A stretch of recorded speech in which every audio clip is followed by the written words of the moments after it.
We are here to promote this end of course event, which is a certificate giving affair. Yeah. But tell me a little bit about you and how did you hear about the course and why did you need to be on the course? I've been running my business now for about 7 years. I've been doing events for longer, but essentially what happened was I met W.H.E.A.T online, just doing the browsing, because part of my business I also do music promotion. And what happened was they had a course, an introduction to the music industry. So I attended that, and then I was on their mailing list, and the event planning course came up, and I thought, oh great, I've always wanted to do it, but I've never wanted to sit in class and do it. And this felt like it was going to be more vocational, and it was going to be more practical. So I decided to go for it. It wasn't going to be long. It was only going to be about 6 sessions, and so on. So yeah, I went for it, really. Okay, brilliant. So we are both on the course. So, and part of what we're doing here is promoting the event as by way of actually expressing the skills and the knowledge that we have learned, which is absolutely brilliant. Okay. So tell me a little bit about who sponsored the course. Did you have to pay for it? How did... Right, that was a great thing. The course was actually sponsored by W.H.E.A.T, which is a mentoring and support company, organisation, charity. And essentially they're set up to, within the community, to actually give people the opportunity to gain further education. So they sponsored it, and then BTWSC actually run the course. So yeah, that's how it was set up, and it was great because even our travel was reimbursed. Exactly. And we didn't know about it, and they gave us lunch and everything. It was just like, wow, okay, we'll have that. So yeah. So it seemed to have like the perfect opportunity to illustrate and to demonstrate elements of the course itself. Actually, is this the Yeah, that's the shorter version of the paperwork that we had. They've got a more detailed bit of paper, but that's pretty much what they do: mentor training, children and young activities.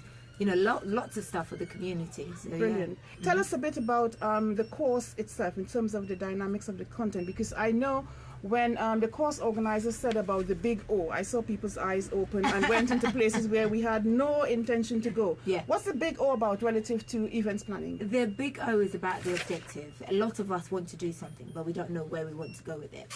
And the big O is essentially trying to summarize everything that you want the event to be in a sentence, so it's going to be about the date, the aims of the event, and keeping it smart. And a lot of people say, oh yeah, I'm smart, the things that I do are smart, but SMART actually stands for specific, measurable, achievable, realistic, and timed. We may know that the event is timed, but we don't give ourselves enough lead time. I mean, we've got our event on the 1st of July, which is part of our end of course activity. What's nice is the fact that we have a lot of skills within our group, so we're able to actually do it in a short space of time. But any other event, we would have had to have given ourselves more than just the 2.5 weeks that we've got to actually make it happen. But yeah, so it's about knowing your resources and utilizing it really. Exactly. So what particular role were you given based on what you had actually demonstrated as a course participant? I was given the chief overseer. I'm basically the project manager. I wonder why. Oh yes, I do events. I can do events in my sleep, I've been told. But yeah, no, I've been given the the overall, so I know who's going to be speaking. We know where the acts and talents are going to come from. We know where the food is going to come from, and basically just putting it all together. So yeah, that's. Is that the easy bit or is that the headache bit?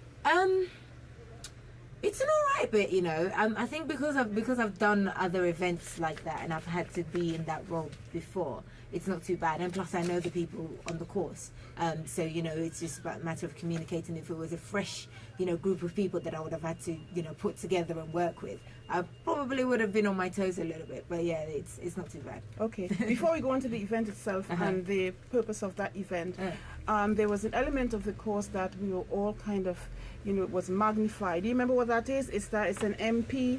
It's a marketing. Oh, the marketing plan. Yeah. Oh, my favorite. That's my favorite. That's my favorite. That's my favorite part of any event. The reason why I say that is because I love writing a press release for starters. I love writing That's my favorite bit. Why do you like that? Because I get to tell everybody about what I'm doing in a small space. Yeah. I have to then, find the local people who will be interested, and it just helps me think about the event itself that I'm doing and who would actually enjoy it, and then try and find where they would actually read up about it and stuff. But I think the other bit as well is because I do a lot of social media, so I love just as soon as the marketing plan is brought in, I know how I'm going to utilize advertising and who I'm going to speak to, radio, TV, and things like that. So I think you have ambitions of running your little kingdom. I think that's what it's about. No. It's literally a dominion. I'm literally going to take over. Okay, we can share. We can share this space for sisters. Do you know what? The thing about it is it's not about competition. It's about collaboration. Yeah. It's about shared efforts. So I don't mind at all. Okay, wonderful. Now tell me a bit about the event itself, what it contains, who will be there, and the objective of it. Okay, so what we're going to be having, right at the beginning, we're going to have some food and some networking. People love food, and especially because it's going to be from like 6:30. So people are going to be coming from work. The last time they would have eaten would have been lunchtime. So, we're going to give them the food first, and then they have the opportunity to speak to other people. Because it's a fundraiser, we're going to have some stalls there as well, some local companies coming to, show their stuff. So people can, find out about what's in the community. W.H.E.A.T are going to have a table there. W.H.E.A.T are going to have a table there, so people can find out about their services. Those are the organisers and the sponsors. Yep. And then further on, we're then going to have some talent. So we're going to have storytelling. We're going to have. You're doing the storytelling, right? I am. You're doing the storytelling. Then we're going to have spoken word. We're going to have an open mic, and we're going to have a couple of rappers as well, Kimber and Paradise, who are going to, come and do. So we're going to intersperse the program itself with some entertainment.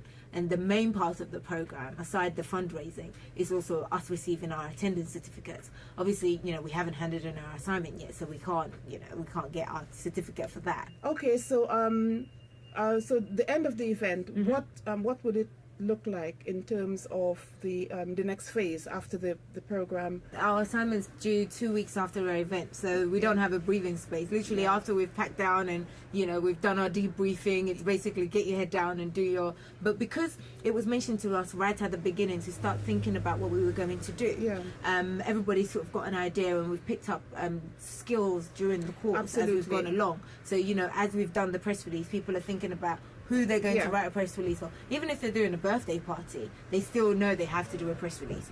They still know that they have to have a media list. So people have been thinking about that right the way through. So personally, I've got it all in my head, and once I start, getting it out, it's out on paper, and it will be done in no time. Okay. So is there any major secret? Would you like to give an inkling of what you're planning, or is it No. I can tell you what I'm planning. My event is actually it's 108 years since our church has been in East London, and it's 60 years since the Queen's coronation. So we're sort of doing it 160 celebration. Usually we have a barbecue on the bank holiday Sunday in August. But this year we're going to do it on the Monday so that the mayor can attend and things like that, because we don't want it to be on the weekend, so the local mayor can attend and things. So that's essentially the event that we're having. Okay.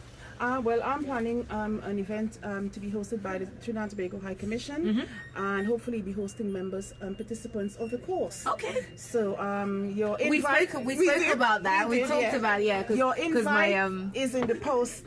Well, actually, I'm doing an e-invite. Okay. So So however, that's all about us, me and you. How about the... could you say a bit about W.H.E.A.T again, and why is it important to give back, for us to give back something in terms of the fundraising for the course? I think the thing with W.H.E.A.T is it was initially set up for refugees, but obviously realizing that the community is bigger than just the refugees, they've expanded out. And a lot of us weren't actually from the Newham Borough. I mean, I live in the Newham Borough, but a lot of us weren't from the Newham Borough, but they still accommodated for that. And it's about, the village is bigger than just the locality. Of course. And so ideally, because they're a charity and they've given the course, they've paid for the course, they've given us food, they've paid for our travel to get there. And obviously they understand that they've invested in us. We now need to invest back in them. So we're inviting our friends and family to come and see what W.H.E.A.T does and do a fundraiser so that they can, open up the opportunity for other people to go on the course and other opportunities that they've got lined up. So definitely I believe in giving back. So, brilliant. You're working up your way for a marketing post for W.H.E.A.T. Actually, they've already roped me in for fundraising, so I think marketing would be... Well, you see, one of the things that I was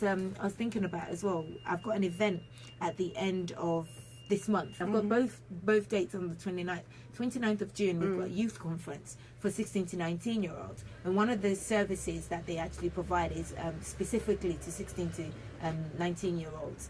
So we're talking about how we can get some of their young people to come onto the conference, because this conference is about empowering young people to look at their skills and and go forth with their passions and things like that. So we've got a few other collaborations with W.H.E.A.T and things like that. So, excellent. And they've actually roped me in to stay on as a fundraiser. Fabulous. So I'm very pleased to be giving something back beyond the course, if you like. We had a theme, if you like, or like a motto for this event. Do you remember what it was? It was meet, celebrate and grow.